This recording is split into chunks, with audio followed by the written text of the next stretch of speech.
মরা মানুষের গোশত খায়, দৈনিক সকালে খায়, বিকালে খায়, দুপুরে খায়, রাত্রে খায়। যারা মরা মানুষের গোশত খায় তাদের ব্যাপারে নবী বলেন, আমাকে মেরাজে নিয়ে যাওয়ার পরে আমি দেখছি কিছু উম্মতকে দেখলাম তাদের হাতের নখ হলো তামার তৈরি নখ। ওই তামার তৈরি নখ দিয়া নিজের চেহারাকে নিজে আক্রমণ করতেছে। তারা কারা? যারা মরা মানুষের গোশত খায়। মানে সাহাবায়ে কেরাম বলেন, ইয়া রাসূলুল্লাহ, ইয়া হাবিবাল্লাহ, সেই লোকগুলো কারা যাদের হাতের নখ হবে তামার তৈরি নখ? সেই নখ দ্বারা নিজের চেহারা নিজে আশ্রয়তে থাকবে, নিজের শরীরকে নিজে আশ্রয়তে থাকবে, রক্তাক্ত করবে চেহারাকে, রক্তাক্ত করবে শরীরকে, বিভৎস বানিয়ে ফেলবে নিজের চেহারাকে। সেই লোকগুলো কারা?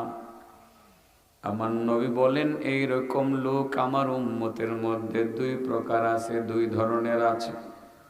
মূলত আমার উম্মতের দুই প্রকার উম্মত এমন হবে যাদের নখ হবে বরজখী জগতে তামার তৈরি নখ।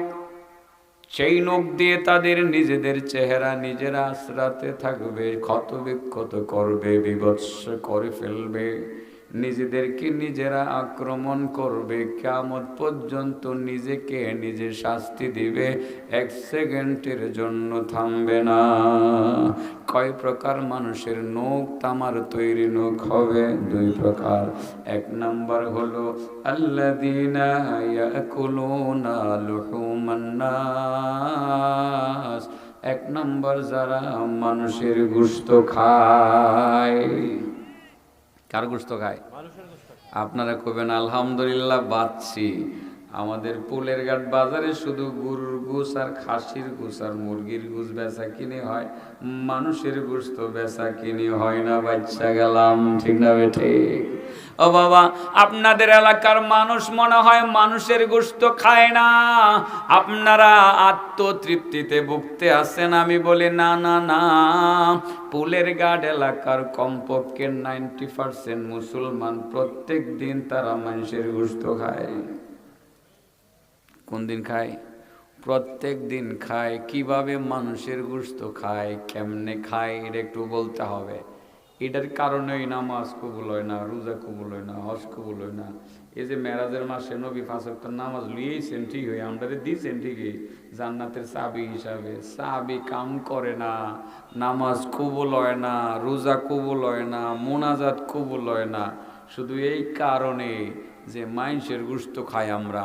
আর মানুষের গোশত খাওয়ার কারণে হাতের নখ হবে তামার তৈরি নখ, বরজখী জগতে সেই নখ দিয়ে নিজের চেহারা নিজে আশ্রাতে থাকবে, নিজের শরীরকে নিজে আশ্রাতে থাকবে, নিজেকে নিজে শাস্তি দিবে টানা কিয়ামত পর্যন্ত। একই শাস্তি নিজেকে নিজে দিবে, সেকেন্ডের জন্য থামবে না। কয় শ্রেণীর মানুষের হাতের নখ তামার তৈরি হবে? এক নম্বর যারা গরুর গোশত খায় না খাসির গোশত খায়? মানুষের গোশত খায় কেটা কইতাম কইলে তাহলে কোরআন দিয়েই কই নাকি কোরআন হাদিসের বাইরে যাওয়ার দরকার আছে? কোনো দরকার আছে? কি সুন্দর কোরআন সামনে আছে, এর বাইরে যাওয়ার দরকার নাই। আল্লাহ দিয়ে দিছে নিয়ামত আমরা। আল্লাহু আকবার। এটা দিয়ে যদি দুনিয়াটা চলতো, সারাটা দুনিয়া ফুলের মতো সুন্দর হয়ে যেত। আল্লাহু আকবার। বুঝে না মানুষ, বুঝে না, ও বুঝে না। কোরআনে কি নাই, কি বলবো আসলে। চলেন মানুষের গোশত খায় কারা তাদের কথা বলি। দুই প্রকার মানুষের নখ তামার তৈরি হইব না বাচ্চা। এক নম্বর যে কি গরুর গোশত খায় না খাসির গোশত খায়? মানুষের গোশত খায়। তাহলে দেখি মানুষের গোশত খায় কেডা? আল্লাহ কোরআনে কার কথা কইতাছে এটা একটু বুঝালো, ঠিক আছে না? আল্লাহ বলেন, ইয়া আইয়ুহাল্লাযীনা আমানু, يا أيها الذين آمنوا اجتنبوا كثيرا من الظن إن بعض الظن إثم ولا تجسسوا ولا يغتب بعضكم بعضا أيحب أحدكم أن يأكل لحم أخيه ميتا فكرهتموه خفتموه واتقوا الله إن الله تواب رحيم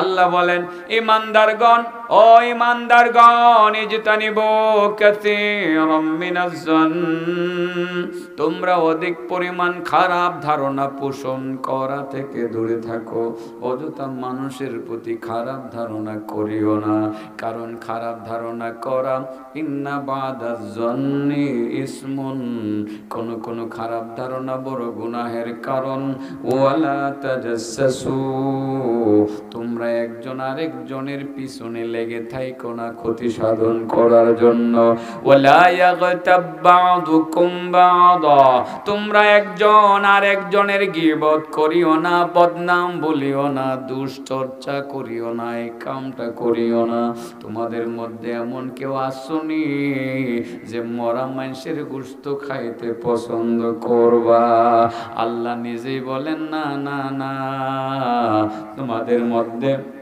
এমন মানুষ খুঁজে পাওয়া যাবে না যে মরা মানুষের গোশত খাইতে চাও যেহেতু তোমরা মরা মানুষের গোশত খাইতে পছন্দ করো না অতএব তোমাদের উচিত মানুষের গীবত না করা মানুষের দোষ চর্চা না করা মানুষের দোষ না বলা কারণ মানুষের গীবত করা মানেই হলো মরা মানুষের গোশত খাওয়া তোমরা যেহেতু মরা মানুষের গোশত খাইতে চাইবা না অতএব গীবত করিও না তার মানে গীবত করা মানে হলো মরা মানুষের গোশত খাওয়া ঠিক না বেঠিক আর যারা মরা মানুষের গোশত খায় দৈনিক সকালে খায় বিকালে খায় দুপুরে খায় রাত্রে খায় যারা মরা মানুষের গোশত খায় তাদের ব্যাপারে নবী বলেন আমাকে মেরাজে নিয়ে যাওয়ার পরে আমি দেখছি কিছু উম্মতকে দেখলাম তাদের হাতের নখ হলো তামার তৈরি নখ ওই তামার তৈরি নখ দিয়া নিজের চেহারাকে নিজে আক্রমণ করতেছে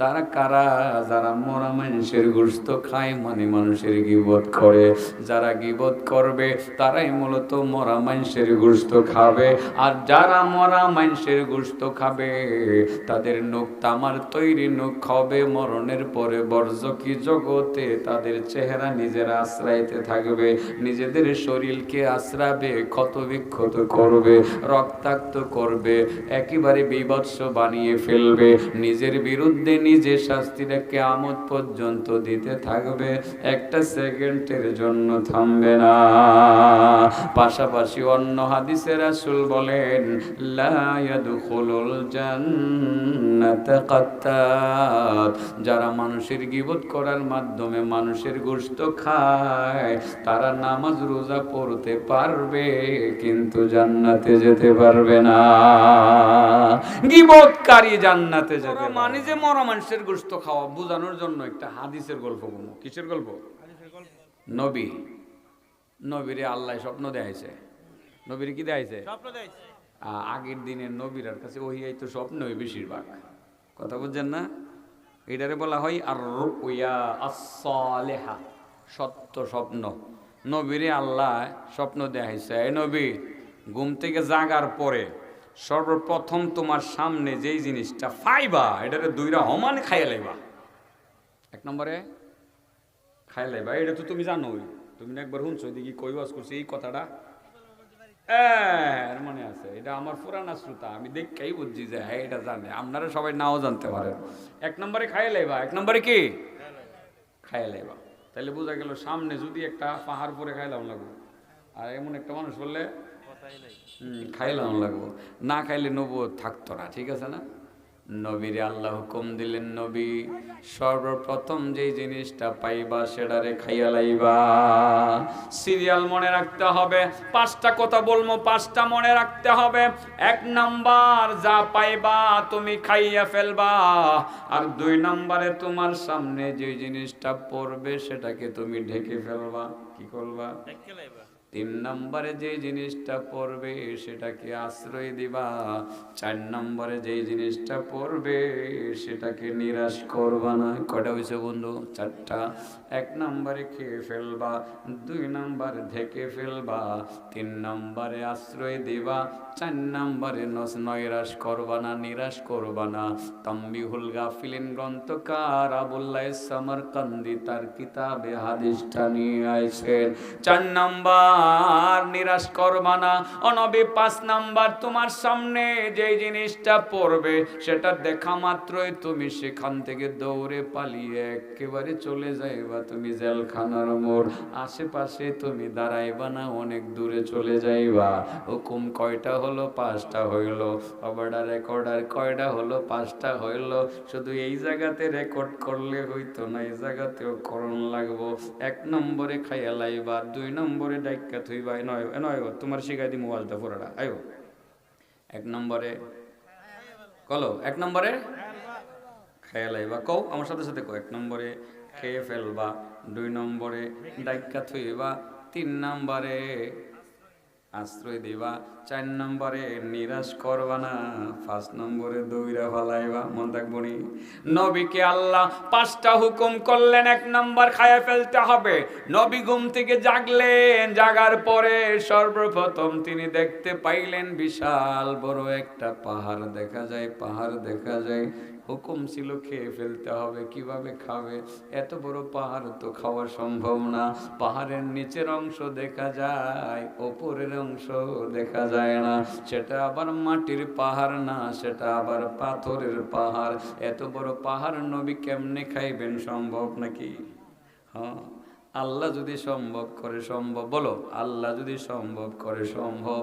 নবী আবার মহা টেনশনে পড়ে গেলেন, কিভাবে এত বড় পাহাড় আমি খাবো? আমি খাইতে পারবো না সত্য, তবে চেষ্টা তো করতে পারবো। আরবিতে একটা প্রবাদ আছে, আস-সাইয়ু মিন্নি ওয়াল ইতমামু মিনাল্লাহ। আমি চেষ্টা করার মালিক হইলাম আমি, আর পূরণ করানোর মালিক কে? আল্লাহ। আমি পাহাড়ের দিকে যামু, কাছাকাছি যামু, পাহাড় রেখে ধরমু, দুইরা কামরানি শুরু করমু, কামরানি শুরু করমু। যতক্ষণ পর্যন্ত খাওয়া শেষ না হইব ততক্ষণ পর্যন্ত কামরামো। পাহাড়ের দিকে যায় আর পাহাড় খালি ছোট হয়, পাহাড়ের দিকে যায় আর পাহাড় খালি ছোট হয়। ছোট হইতে হইতে পাহাড়টা এত বড় একটা হালুয়ার টুকরার মতো হয়ে গেল। সঙ্গে সঙ্গে পাহাড়কে তিনি এক মুঠোর ভিতরে নিয়ে খেয়ে ফেললেন। সুবহানাল্লাহ বলেন। এত বড় পাহাড়কে খাওয়ার ক্ষমতা কে দিছে? কে দিছে? আল্লাহ দিছে। কিন্তু নবীর ভিতরে পেরেশানি আরো বাইরে গেছে। ওরে আল্লাহ, দেখলাম কি আর হইল কি? দেখলাম এত বড় পাহাড়, খাইতে গেলাম হয়ে গেল হালুয়ার টুকরা। কি দেখলাম? কিছুই তো বুঝলাম না। যদি আগামীকাল আল্লাহর সাথে কথা হয় তাহলে জিগাই মনে, আল্লাহ কি বুঝাইছো? কিছুই তো বুঝলাম না। দুই নম্বরের সামনে অগ্রসর হলেন। হুকুম ছিল কি? ডাইকা থইবা, কি থইবা? ডাইকা থইবা। সামনে অগ্রসর হইয়া দেখেন এই বড় একটা স্বর্ণের টুকরা দেখা যায়। স্বর্ণের টুকরা মাটি দিয়া ডাইকা রাখলেন। সামনে অগ্রসর হইয়া পিছনে তাকাইয়া দেখলেন বাইশা গেল, আবার ডাকলেন, আবার বাইশা গেল। মনে মনে কয়, আল্লাহর হুকুম হলো ডাইকা তো আমি থুইছি, আল্লাহ বাসায় দিলে আমি কি করতাম? আমার দায়িত্ব শেষ, আমি আর কিছু করব না। কিন্তু কিছুই বুঝলাম না। আগামীকাল যদি আল্লাহর সাথে কথা হয় জিগাই মনে। আর একটু সামনে অগ্রসর হলেন। তিন নাম্বার হুকুম ছিল কি? আশ্রয় দিবা। কি দিবা? আশ্রয় দিবা। মনে আছেনি? একটা উট পাখির মতো একটা পাখি এসে মাথা নাড়াচাড়া করে বুঝাইতে চাইতেছে, নবী গো একটু আশ্রয় দেন, আমার শিয়াল মামু দৌড়াইতে আসে। তিন নাম্বার হুকুম ছিল আশ্রয় দেওয়া। তারে বগুলির নিচে আশ্রয় দিলেন। তিনটা হয়ে গেল। সামনে অগ্রসর হইলেন, সেখানেই তো সমস্যা। শিয়াল মামু আইসা হাজির হয়ে গেলেন। হুকুম ছিল নিরাশ করবা না, নিরাশ করবা না। শিয়াল মামু আইয়া কয়, হুজুর গো, পেটে বড় ক্ষুধা, এই যে পাখিটারে অনেকক্ষণ যাবত দৌড়াইতাছি আমি খাওয়ার জন্য, দয়া করে পাখিটা দিয়ে এলান, আমি খাইয়ালাই। 4 নাম্বার হুকুম হলো নিরাশ করবা না। এবার যদি শিয়ালকে নিরাশ করে তাহলে 4 নাম্বার হুকুম লঙ্ঘন হয়ে যায়, আর যদি তারে নিরাশ না কইরা পাখিটা দিয়ে দেয় 3 নাম্বারটা লঙ্ঘন হয়ে যায়। নবী বললেন, ফারাবাসের সিফায় 4 নম্বরেও যেতে পারতেছেন না, 3 নম্বরেও যেতে পারতেছেন না। শেষ পর্যন্ত চিন্তা করলেন, আল্লাহু আকবার, নবী রাসূলকে আল্লাহ কত রকমে পরীক্ষা করছে। ইব্রাহিম নবীরে পরীক্ষা করছে সন্তান কুরবানির করার কথা কইয়া, পরীক্ষা করছে আগুনে ফালাইয়া, আমাদেরকেও পরীক্ষা করতেছে জেল জুলুম দিয়া। ঠিক না বেঠি? কাউরে ফাঁসি কাস্টে ঝুলাইয়া, কাউরে আয়না ঘরের মধ্যে ঢুকাইয়া, কাউরে নানান ভাবে মামলা দিয়া। এটা হলো সুন্নতে আম্বিয়া, বাবা মাইনা নিতে হবে। নবী রাসূলদের পরীক্ষা জীবনে এইরকমই ছিল, এই রকমের চেয়ে আরো বেশি ছিল। এই নবীরে পরীক্ষা করলেন এইভাবে, ইব্রাহিম নবীকে পরীক্ষা করলেন 2 ভাবে। কোরআনে আছে না নাই? فلما بلغ معه السعي قال يا بني إني أرى في المنام أني أذبحك فانظر ماذا ترى قال يا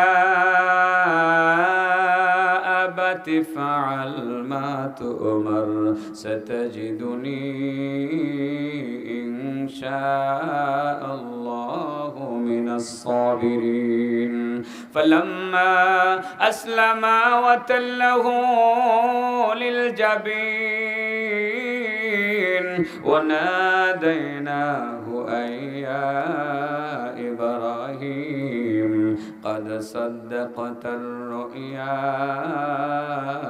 إنا كذلك نجزي المحسنين। ইব্রাহিম নবীর পরীক্ষার কথা এখানে আছে, আমি কইতাম না, আজকে এটা কোয়ার সময় নাই। হযরতে ইব্রাহিম নবীর পরীক্ষার কথা অন্য সময় শুনবেন। ওই নবী বললেন বিপদে, এবার যদি তিনি শিয়ালকে ফেরত দেন 4 নাম্বার হুকুম লঙ্ঘন হয়, আর যদি পাখিটারে শিয়ালের মুখে উঠাইয়া দেন 3 নাম্বার হুকুম লঙ্ঘন হয়। নবী চিন্তা করলেন, আমার তো উল্টা পাল্টা করা যাবে না, নবুয়তের দফতর থেকে তোর নামটা কেটে ফেলা হবে। এবার চিন্তা করলেন, দেখি শিয়ালের সাথে কথা কইয়া, শিয়াল বাইরে তোর কি আসলে পেটে ক্ষুধা লাগছে নি? কহ লাগছে। তোর খাউন দরকার? কহ খাউন দরকার। তোর খাউন হইলেই তো চলে, ক হইলেই চলে। কেমন খাউন হইলে চলে? ক গুস্ত হইলে চলে। এবার নবী চিন্তা করলেন, পাখি দিতাম না। শিয়াল রে কয়, শিয়াল রে পাখি তোরে দিতাম না, তোরে গুস্ত দি মুসলমানি ক চলবো। নিজের ব্যাগ থেকে চাক্কু একটা বের করে নিজের রান থেকে 2টা টুকরা কাইটটা থইয়া শিয়ালের মুখে উঠাইয়া বললেন, শিয়াল তুই চাইছিলে পাখির গোশত, তোরে দিলাম মানুষের গোশত, নে তুই খায়। শিয়ালে খাইয়া পেট ঠান্ডা, কিন্তু কিছুই বুঝলেন না। আল্লাহ তুমি আমারে কি বুঝাইলা, এটা জিগামো, আগামীকাল জিগামো। 5 নম্বর হুকুম ছিল কি? দেখা মাত্র দৌড়ে পালাইবা। সামনে অগ্রসর হলেন, দেখতে পাইলেন যে একটা মরা মানুষের লাশ দেখা যায়, মৃতদেহ পড়ে আছে, আর কিছু জীবিত মানুষ তার গোশত এখান থেকে চাবাইয়া চাবাইয়া খাইতে আছে। হুকুম ছিল কি? দৌড়ে পালাইবা। নবী এখান থেকে দৌড়ে পালিয়ে জেলখানার মোড় চলে গেলেন। এবার মনে মনে ভাবলেন, ঘটনা কি রে, 5টা হুকুম তো পালন করলাম, করার চেষ্টা করলাম, যথাযথ ভাবে পালন করতে পারলাম কিনা সেটা জানি না, তবে কিছুই বুঝলাম না। আল্লাহকে জিজ্ঞাসা করতে হবে, আল্লাহ তুমি আমারে কি বুঝাইলা? পরের দিন স্বপ্ন যোগে আল্লাহর সাথে কথা শুরু হয়ে গেল। মাবুদের দরবারে বললেন, আল্লাহ আল্লাহ কি বুঝাইলা গতকাল বুঝলাম না, আমি তো 5টা হুকুমই পালন করার চেষ্টা করলাম, কিছুটাই বুঝলাম না, তুমি বুঝাইয়া দাও। মনে আসেনি? কয় প্রকার মানুষের নখ? তামার তৈরি নখ হবে 2 প্রকার। 1 নম্বর যারা কার গোশত খায়, সেই তামার তৈরি নখ দ্বারা বর্জকি জগতে নিজের চেহারা নিজে আশ্রাবে, নিজেকে নিজে ক্ষত বিক্ষত করবে, বিভৎস করে ফেলবে নিজের চেহারাকে। মনে আসেনি? 2 প্রকার মানুষের অবস্থা এমন হবে। নবী বলেন মেরাজে গিয়া দেখছিলাম, এটা রজব মাস দিকে এটা শুরু করছি, মেরাজে গিয়া দেখছিলাম 1 নম্বরে যারা মানুষের গোশত খায়। কারা মানুষের গোশত খায়? যারা গীবত করে তারা মানুষের গোশত খায়। এটা বোঝানোর জন্য এই হাদিসটার মধ্যে গেলাম। দেখলেন 5 নম্বরে মরা মানুষের গোশত মানুষে খাইতেছে, হুকুম ছিল দৌড়ে পালানোর, দৌড়ে পালাইলেন, কিছুই বুঝলেন না। পরের দিন আল্লাহর দরবারে বললেন, আল্লাহ গতকাল 5টা হুকুম তুমি করলা, আমি চেষ্টা করছি পালন করার জন্য, জানি না আমি কতটা পালন করতে পেরেছি মাবুদ, তবে শিক্ষণীয় বিষয় কি সেটা তো বুঝতে পারলাম না, দয়া করে তুমি বুঝাইয়া দাও। আমার আল্লাহ বললেন, ও আমার নবী, প্রথম তুমি বিশাল বড় একটা পাহাড় দেখেছিলা, মনে আছে নি? হুকুম ছিল খেয়ে ফেলবা, তুমি বিশাল বড় পাহাড়টা খেয়ে ফেলার জন্য যখন সামনে গেছিলা, বিশাল বড় পাহাড়টা হালুয়ার টুকরায় রূপান্তরিত হয়ে গেছিল, তুমি সহজেই খেয়ে ফেলছিলা। ও নবী, এটা হলো তোমার রাগ, এটা হলো তোমার গুসা। মানুষের সামনে যখন রাগ আসে আর গুসা আসে, পাহাড়ের রূপ ধারণ করে আসে, বিশাল বড় পাহাড়ের মতো হয়ে আসে। মানুষ তখন মানুষ খুন করতে দ্বিধা করে না, ঘরের ভিতরে রাগ উঠলে বউরে 100 তালাক দিতেও দ্বিধা করে না। তুই তালাক, তোর 14 গোষ্ঠী তালাক, তোর মা তালাক, 1 তালাক, 2 তালাক, 100 তালাক, 1000 তালাক, তোর মা তালাক, তোর 14 গোষ্ঠী তালাক পর্যন্ত দেয় রাগ উঠলে পরে। পাহাড়ের মতো রাগ ওঠার পর এইভাবে ঘরের ভিতরে তালাক চলে, বাহিরে কোণে চলে। এরকম হয় কি হয় না রে বাবা? রাগ উঠলে তালাকটা দিয়া কান্নাকাটি শুরু করে মাইঝাটি মাদ্রাসায় গিয়া। আপনাদের এই পোলের ঘাট মসজিদের ইমামের কাছে গিয়া, হুজুর রাগের মাথায় তো বউ তালাক দিছি, এখন বাচ্চাগুলো নিয়ে কেমনে কি করবো? রাগ উঠলে এমনই হইব রে বাবা। আল্লাহ বললেন, নবী রাগ যখন আসে পাহাড়ের মতো আসে, রাগটাকে তুমি খাইয়া হজম করে ফেলার চেষ্টা করবা।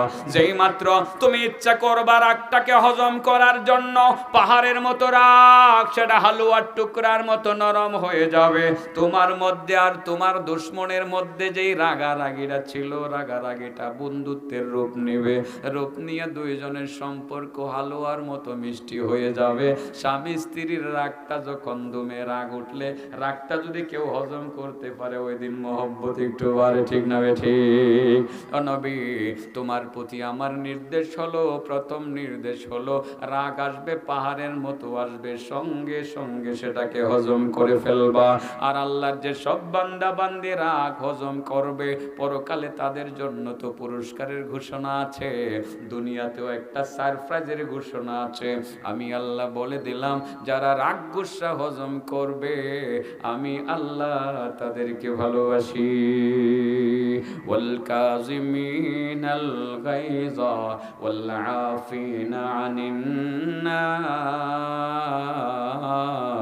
ওয়াল্লাহু ইউহিব্বুল মুহসিনিন। যারা রাগ গুসাকে হজম করে, মহান রাব্বুল আলামিন তাদেরকে ভালোবাসেন। ও নবী, 1 নম্বরে বুঝাইলাম রাগ উঠলে হজম করবা, খায়া ফেলবা। আর 2 নম্বরে তুমি যে দেখছিলা হুকুম ছিল ডাইক্কা থওয়া, মনে আছে নি? ডাইক্কা থওয়া, স্বর্ণের টুকরা দেখা তুমি ডাইক্কা থইছিলা, তোমার দায়িত্ব সেটা ছিল, সেটা বাইশা গেছিল। এটা আসলে স্বর্ণ না, বরং স্বর্ণের থেকে আরো দামি জিনিস। এটা হলো বনি আদমের নেক আমল। তোমার নেক আমল, নেক আমলের নিয়ম হলো তার মূল্য স্বর্ণের থেকে অনেক বেশি। দিছি, তোমার দায়িত্ব হলো তুমি নেক আমল করবা আর ডাইক্কা থুইয়ে দিবা। তোমার দায়িত্ব হলো নেক আমল ডাইক্কা থুইবা, গোপনে রাখবা। নেক আমল তুমি প্রকাশ করবা না, প্রচার করবা না। আর আমি আল্লাহর দায়িত্ব হলো সেটা আমি প্রকাশ করে দিব, বাসাইয়া দিব। তুমি গোপনে গোপনে তাহাজ্জুদ পড়বা, জগতের কেউ দেখবে না, কিন্তু আমি সবাইরে জানায়া দিব আমার বান্দা বড় তাহাজ্জুদ গুজার। এই জন্য 2 নাম্বার হুকুমটা তোমার প্রতি, সেটা হলো তুমি নেক আমল করবা। তোমার দায়িত্ব হলো তুমি ডাইক্কা থইবা, আর আমার দায়িত্ব হলো আমি বাসাইয়া দিব। 3 নাম্বার আমার টার্গেট পয়েন্ট কিন্তু শেষ নাম্বার। যারা আমার ওয়াজ জানেন ভালো করে তো বুঝেন, আমার টার্গেট তাহে কোন নাম্বার? শেষ নাম্বার। হে মরা মানুষের গুস্ত বুঝাইবার লাগে আমি 5 নম্বরে যাওয়ার জন্য এত তাড়াহুড়া করতেছি। ওয়াজ শেষ হয়ে আর 5-7 মিনিটের ভিতরে তো আমি গুছাই এলাম। পরে যিনি কথা বলবেন উনি তো রেডি থাকবেন, সেই পড়বেন ইনশাআল্লাহ, গুছাই থুয়ে দিব। তবে একটু কম করতাম না, যেভাবে কইছি মোটামুটি তুফানের গতিতে গেছি না? হ্যাঁ, থামছি একানো, থামছি না। নবীকে আল্লাহ বললেন, নবী 3 নম্বরে তোমারে যে বুঝাইলাম, তোমার কাছে আশ্রয় চাইলে সত্যি সত্যি আশ্রয় দিও, এটা বড় নেকির কাজ। 4 নাম্বার, কেউ তোমার কাছে হাত পাতলে খালি হাতে ফেরত দিও না, সাধ্য মতো দিয়ে দিও, ধমক দিয়ে তারে সরাইয়া দিও না। কোরআনেও কিন্তু আছে, ও আম্মাসাইলা ফালা তানহার, ভিক্ষুককে ধমক দিয়ে সরাইয়া দিও না। নবী 5 নম্বরে যে তুমি দেখছিলা একটা মরা মানুষ দেখা যায়, তার গোশত জীবিত মানুষরা চাবায়া চাবায়া খাইতাছে, হুকুম ছিল দৌড়ে পালাইবা। নবী গো, তুমি যে দেখছিলা মরা মানুষের গোশত জেতা মানুষে খাইতাছে, ওইটা হলো গীবতের মজলিস। যেই মজলিসের মধ্যে মানুষ মানুষের গীবত করে, তারা মূলত মরা মানুষের গোশত চাবাইয়া চাবাইয়া খায়। এই জাতীয় কোন গীবতের মজলিসের আশেপাশে থাকবা না। যদি চোখে কোনো গীবতের আড্ডাখানা পড়ে, সেখানে দাঁড়াইবা না, বসবা না, বরং সেখান থেকে পালাইয়া অন্যত্রে চলে যাইবা। কারণ গীবত করা আর গীবত শোনা কাছাকাছি একটা বিষয়। গীবত করা মানেই হলো মরা মানুষের গোশত খাওয়া। আরেকটা কথা মনে রাখবেন, যারা মরা মানুষের গোশত খায়, ময়দানে মাহশারে যাওয়ার আগে বরজখী জগতে তারা হাতের নখগুলো হবে তামার তৈরি নখ, আর এই নখ দ্বারা নিজের চেহারা নিজে আশ্রাইতে থাকবে, নিজের শরীর নিজে কাটতে থাকবে, এইভাবে নিজেকে নিজে শাস্তি দিতে থাকবে। কিয়ামত পর্যন্ত নিজেকে নিজে শাস্তি দিবে, 1 সেকেন্ডের জন্য থামবে না। নাউজুবিল্লাহ। চাচা, কই শ্রেণীর মানুষের নখ তামার তৈরি হইব? 1 নম্বর যে কার গোশত খায়? হ্যাঁ, মানুষের গোশত খায় না। এর মানে কি? গীবত করে। কি করে? এটা সারা কি আমরা ফাঁটতাছি? সোয়ালবেলা ফুলের ঘাট বাজারে গেলে শাস্টলের মধ্যে 2-4 জনের গীবত না করলে তো আড্ডাও জমে না। ঠিক আছে না?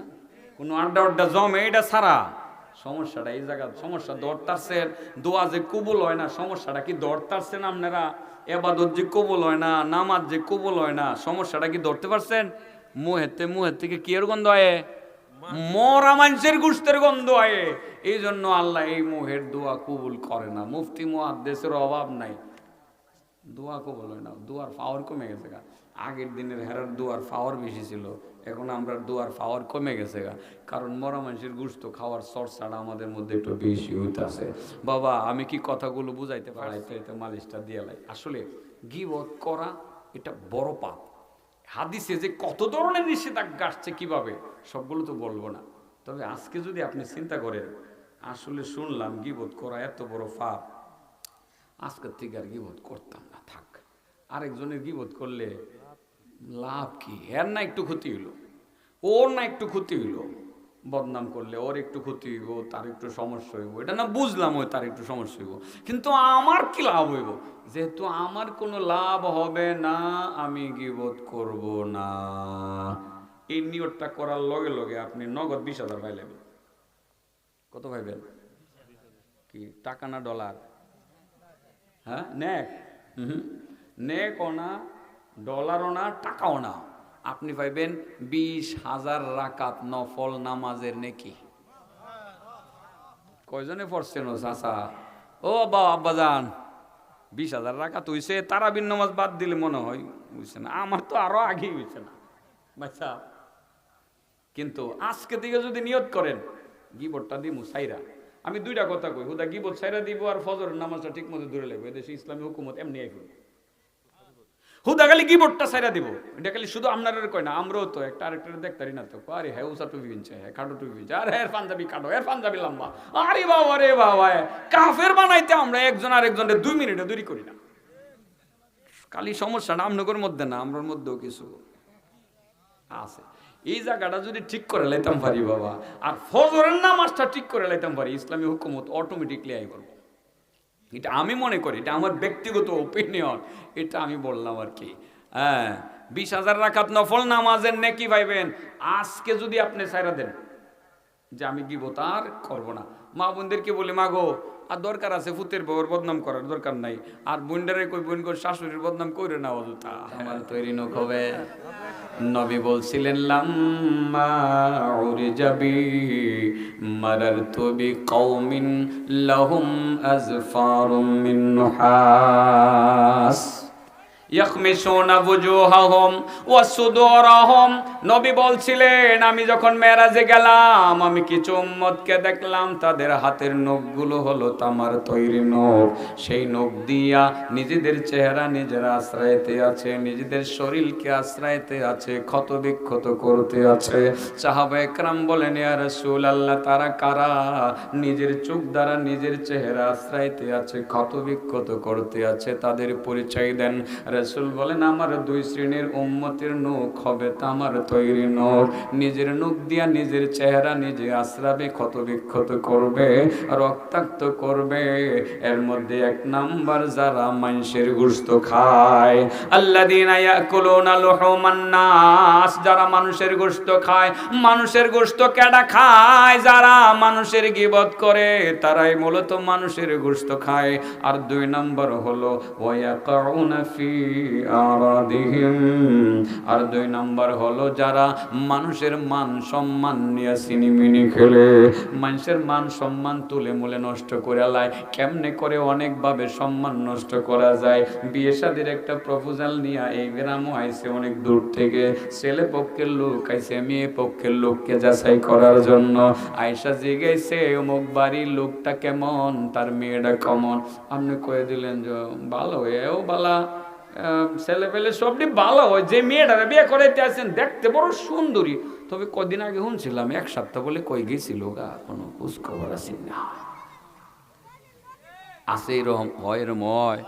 দিলনি মান সম্মান তুলে মুলে সব নষ্ট করে দিলনি, শেষ করে একেবারে শেষ করে দিল, তুলে মুলে মান সম্মান সব নষ্ট করে দিয়ে দিল। যারা এইসব কাজ করে তাদের হাতের নখ হবে তামার তৈরি নখ। কিসে তৈরি নখ? সেই নখ দিয়ে নিজেদের চেহারা নিজেরা আশ্রাতে থাকবে, ক্ষত বিক্ষত করবে নিজের চেহারা, রক্তাক্ত করবে নিজের চেহারা, কিয়ামত পর্যন্ত নিজেদেরকে নিজেরা শাস্তি দিবে, 1 সেকেন্ডের জন্য থামবে না। রজব মাসের একটা হাদিস কইলাম, এরপরে কাটা কথা কইব, শেষ তো করে লেছি। কোন ভাইসা কোন না আমি কইতাম না, এখন একটু পরীক্ষা লমু। আর না পরীক্ষা বাবা, ও আজকাল শুনলে চলবো, আমি জিগাইতাম না। হ্যাঁ, ও আজ জিগাইতাম না কি শিখছেন? এই চাচা কোনছেন দেখি এবার, কয় শ্রেণীর মানুষের নখ তামার তৈরি নখ হবে? 1 নম্বর যে কি গরুর গোশত খায় না খাসির গোশত খায়? মানুষের গোশত খায়। মানুষের গোশত কেটা খায়? আর 2 নম্বর যারা কি করে? মানুষের মান সম্মান নষ্ট করে। সাবধান, মানুষের মান সম্মান নিয়ে সিনেমিনি কখনো খেলবেন না, দয়া করে খেলবেন না। চাচা আরেকটা কথা জিগায়, ওই যে নবী স্বপ্ন দেখছিল 5টা হুকুমের, ফল্লা হুকুমটা ছিল সামনে যা পাইবা খাইয়া ফেলবা, পাহাড়ের মতো যে আইছিল, এটা কি আছিল? রাগ। আর যারা রাগ গুসা হজম করে আল্লাহ তাদেরকে কি বাসে? মাশাআল্লাহ মাশাআল্লাহ। আচ্ছা বলেন, গীবত যদি কেউ না করার সিদ্ধান্ত নেয় যে আজ থেকে আর গীবত করতাম না, গীবত করলে কি লাভ? মানুষের ক্ষতি হবে, নিজের তো কোনো লাভ হবে না। গীবতটা না করলে আপনার কি লাভ হইব? 20,000 রাকাত নফল নামাজের নেকি পাওয়া যাইব। আচ্ছা বাবা, আরেকটা কথা যে কইছিলাম, স্বর্ণের টুকরাটা যে নবী ডাক্কা থুয়ে দিছিলেন, এটা তো বাইশে গেছিল, এটা কি আসিল? তাহলে নেক আমলের নিয়ম কি? ডাক্কা থুয়ে দেওয়া, আর প্রকাশ করে দেওয়ার দায়িত্ব কার? আল্লাহর। কথা কি আমি ক্লিয়ার বুঝাইতে পারছি? সবার সামনে পরিষ্কার? আরো বুঝান লাগবো? এই বিষয়টা আর বোঝানোর দরকার নাই। এটাই কিন্তু আমি কোরআনের আয়াত পড়ে তিলাওয়াত করে শুনাইছিলাম। ইয়া আইয়ুহাল্লাযীনা আমানু ইজতানিবু কাসীরাম মিনাজ জান্ন ইন্না বা'দাজ জান্নি ইসমু ওয়ালা তাজাসসু ওয়ালা ইয়াগতাব বা'দুকুম বা'দা আইয়ুহিব্বু আহাদুকুম আইয়াকুলা লাহমা আখিহি মাইতান ফাকারিহতুমুহু ওয়াত্তাকুল্লাহ ইন্নাল্লাহা তাওয়াবুর রহিম। আল্লাহ 3টা হুকুম করছেন। 1 নম্বর হুকুম হইল মানুষের প্রতি খারাপ ধারণা করো না। 2 নম্বর ক্ষতি করার জন্য পিছনে লাগিয়ে থাকো না। 3 নম্বর গীবত করো না। 3টা কথা মন থাকবো? যাবেন কেন, বয়ে থাকবেন কতক্ষণ?